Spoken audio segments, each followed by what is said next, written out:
சிவபெருமான். இப்போது ஒரு உண்மையை சொல்கிறேன், கேளுங்கள். பேய் பிசாசுகள் என்று தனியாக ஓர் இனமில்லை. ஆனால் எதிர்மறை சக்திகள் உண்டு. அவை எங்கிருந்து வருகின்றன? முதலாவது மைனஸ், உங்கள் மனதிலிருந்து. நீங்கள் அதிகமாக பயந்தால் உங்கள் மனம் ஒரு கருப்பு ஆற்றலை வெளியிடுகிறது. இதற்கு உணவளிக்கும் தாழ்நிலை ஆவிகள் உண்டு. அவையே பேய்கள் எனப்படுவன. இரண்டாவது மைனஸ், கொலை, விபச்சாரம், கொடுமை செய்யப்பட்ட இடங்களில் இறந்தவர்களின் மனதில் இருந்த தீவிரமான வெறுப்பும் துன்பமும் ஒரு சக்தியாக மிச்சமிருக்கும். அந்த இடத்தில் தூங்குவோருக்கு தொல்லை வரும். மூன்றாவது மைனஸ், பில்லி, சூனியம். பொறாமை கொண்டவர்கள், கோபமுள்ளவர்கள், மனதில் தீமை கொண்டவர்கள் மந்திரங்களை தவறாக பயன்படுத்தி மற்றவர்களுக்கு துன்பம் செய்ய முயல்வார்கள். அந்த தீய அலைகள் உங்களை தாக்கும். அதற்கான தீர்வு என்ன? நான் சொல்கிறேன். நீங்கள் பக்தியில் இருக்கும் வரை உங்களை எதுவும் அணுகாது. என்னை நினையுங்கள், என் திருநீற்றை அணியுங்கள், என் கோவிலுக்கு செல்லுங்கள். ஆனால் மிக முக்கியமாக மைனஸ், உங்கள் இல்லத்தில் எப்போதும் ஒரு சிவலிங்கம் அல்லது ருத்ராட்சம் வைத்திருங்கள். அங்கு தினமும் ஒரு கற்பூரத்தை ஏற்றி ஓம் நமசிவாயா என்று 11 முறை சொல்லுங்கள். அந்த வீட்டில் ஒரு நாளும் பேய் பிசாசுகள் நெருங்காது. ஒரு சிறு கதை. முன்னொரு காலத்தில் ஒரு அரக்கன் இருந்தான். அவன் பெயர் கிருத்திமுகன். அவன் என்னை பற்றி தவம் செய்து எனக்கு மரணமில்லா வரம் வேண்டும் என்றான். நான் தீயவனுக்கு வரம் தர மாட்டேன் என்றேன். ஆனால் அவன் பிடிவாதமாக தவம் செய்தான்.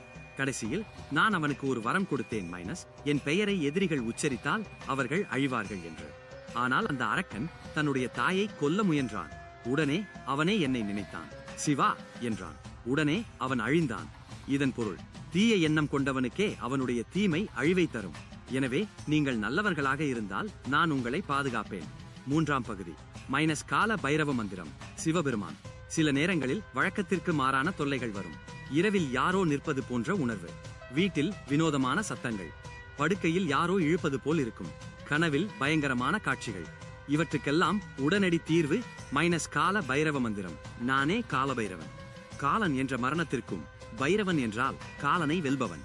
என் கோர வடிவம் தீய சக்திகளை நொடியில் பொடியாக்கும். பைரவ மந்திரத்தை உச்சரித்த மாத்திரத்தில் உங்கள் இல்லத்தில் உள்ள அனைத்து எதிர்மறை அலைகளும் ஓடிப்போகும். இதோ மந்திரம். ஐ ராம் ஹ்ரீம் ஹ்ரூம் ஹஸ் க்ஷ்ம் க்ஷேத்ரபாலாய கால பைரவாய நமக. இது மிகச் சக்தி வாய்ந்தது.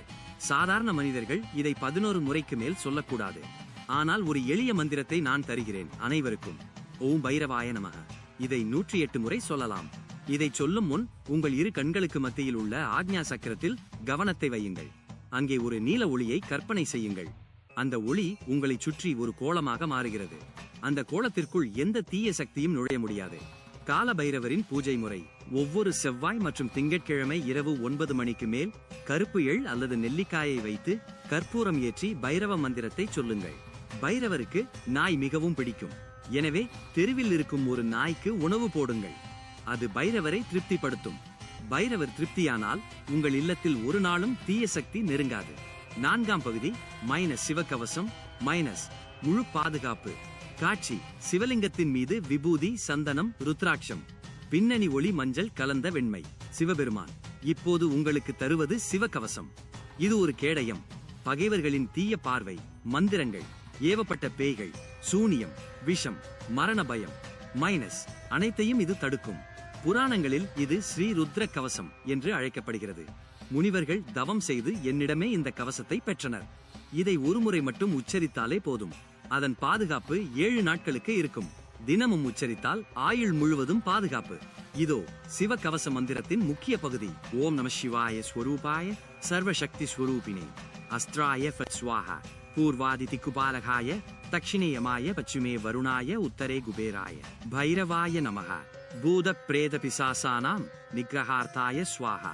சிவபெருமான். இதன் பொருள், எல்லா சக்திகளின் உருவமான சிவனுக்கு நமஸ்காரம். கிழக்கு, மேற்கு, வடக்கு, தெற்கு மைனஸ் எல்லா திக்குகளையும் காப்பவர்களும் பைரவனும் எல்லா பூத பிரேத பிசாசுகளையும் அழிப்பவனுக்கு இந்த ஆயுதத்தை சமர்ப்பிக்கிறேன். இந்த மந்திரத்தை சொல்லும் போது உங்கள் வலது கையை உங்கள் மார்புக்கு முன் வைத்து அதில் சிறிது விபூதியை வைத்துக் கொள்ளுங்கள். முடிந்த பிறகு அந்த விபூதியை உங்கள் நெற்றி, கழுத்து, தோள்கள், மார்பு ஆகிய இடங்களில் பூசிக்கொள்ளுங்கள். இப்போது நீங்கள் கவசம் அணிந்து விட்டீர்கள். எச்சரிக்கை. இதை சொல்லும் போது உங்கள் மனம் அசுத்தமாக இருக்கக்கூடாது. மது, இறைச்சி, புகையிலை உட்கொண்டு அசுத்த ஆடையில் இதை சொன்னால் பலன் கிடைக்காது. குளித்துவிட்டு சுத்தமான ஆடை அணிந்து சிவலிங்கம் அல்லது சிவன் படத்தின் முன் அமர்ந்து சொல்லுங்கள். ஐந்தாம் பகுதி மைனஸ், நடைமுறை வழிகாட்டி. அண்ட் முடிவுரை. காட்சி: ஒரு குடும்பம் மகிழ்ச்சியாக சிவன் கோவிலில் வழிபடுகிறது. பின்னணி இசை உற்சாகமானது. சிவபெருமான். மந்திரங்கள் மட்டும் போதாது, சில நடைமுறைகளை தினமும் பின்பற்றுங்கள். அப்போதுதான் பயம் முழுவதும் அகலும். முதலாவது, விபூதியின் மகிமை. என் அருளுக்கு அடையாளமே திருநீரு, விபூதி. தினமும் காலையில் குளித்த பின் வலதுகை சுட்டுவிரலில் விபூதியை எடுத்து ஓம் நமசிவாயா என்று சொல்லி நெற்றியில் 3 கோடுகள் போடுங்கள். மீதமுள்ளதை தலையிலும் தோள்களிலும் இடுங்கள்.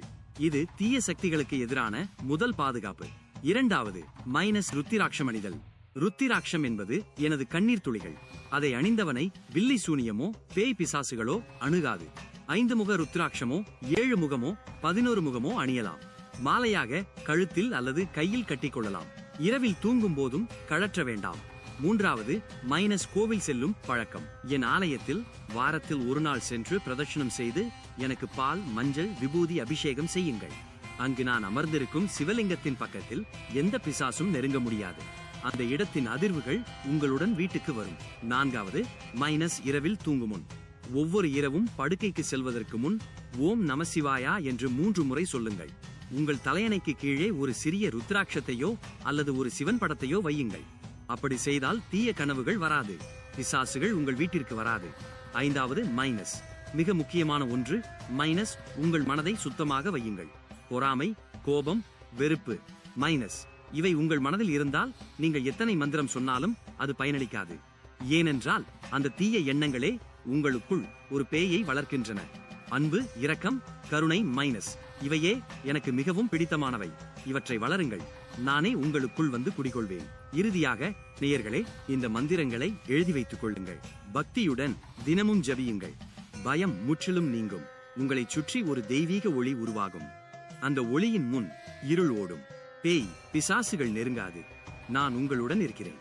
என் அருள் உங்கள் மீது என்றும் பொழியட்டும். சிவாய நம.